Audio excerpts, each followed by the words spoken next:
أعوذ بالله من الشيطان الرجيم. بسم الله الرحمن الرحيم.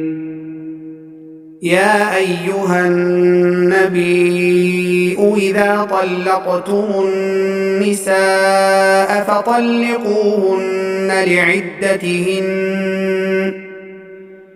فطلقوهن لعدتهن وأحصوا العدة واتقوا الله ربكم لا تخرجوهن من بيوتهن ولا يخرجن إلا أن ياتين بفاحشة مبينة وتلك حدود الله ومن يتعد حدود الله فقد ظلم نفسه لا تدري لعل الله يحدث بعد ذلك أمرا فإذا بلغن أجلهن فأمسكوهن بمعروف أو فارقوهن بمعروف وأشهدوا ذوي عدل منكم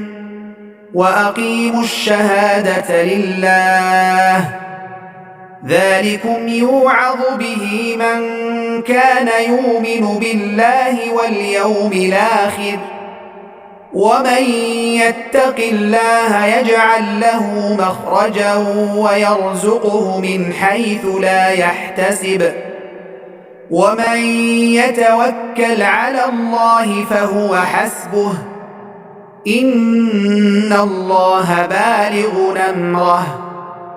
قد جعل الله لكل شيء قدرا واللائي يئسن من المحيض من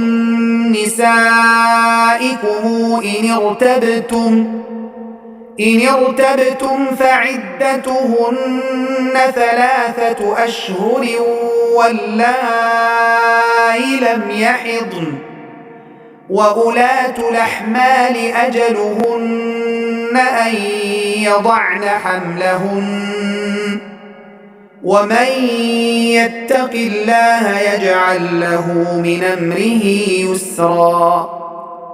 ذلك أمر الله أنزله إليكم ومن يتق الله يكفر عنه سيئاته ويعظم له أجرا أسكنوهن من حيث سكنتم من وجدكم ولا تضاروهن لتضيقوا عليهن وإن كن أولات حمل فأنفقوا عليهن حتى يضعن حملهن فإن أرضعن لكم فآتوهن أجورهن واعتبروا بينكم بمعروف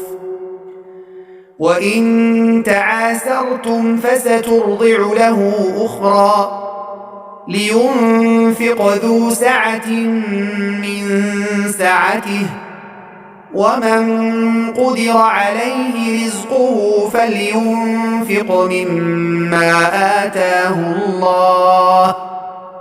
لا يكلف الله نفسا إلا ما آتاها سيجعل الله بعد عسر يسرا وكأي من قرية عتت عن أمر ربها ورسله فحاسبناها حسابا شديدا وعذبناها عذابا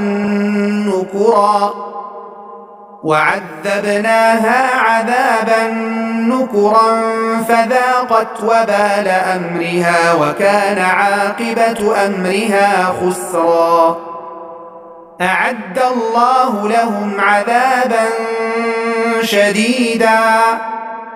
فاتقوا الله يا أولي الألباب الذين آمنوا قد أنزل الله إليكم ذكرا رسولا يتلو عليكم آيات الله مبينات ليخرج الذين آمنوا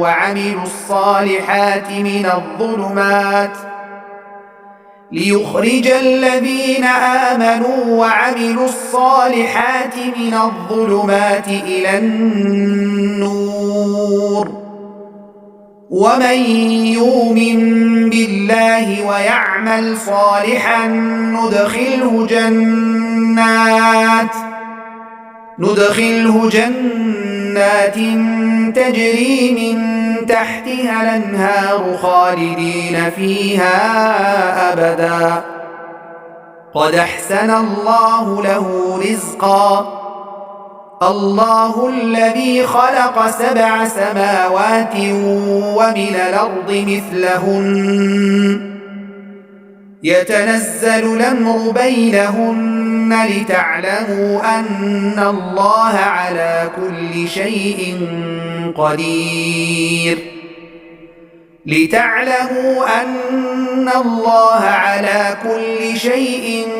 قدير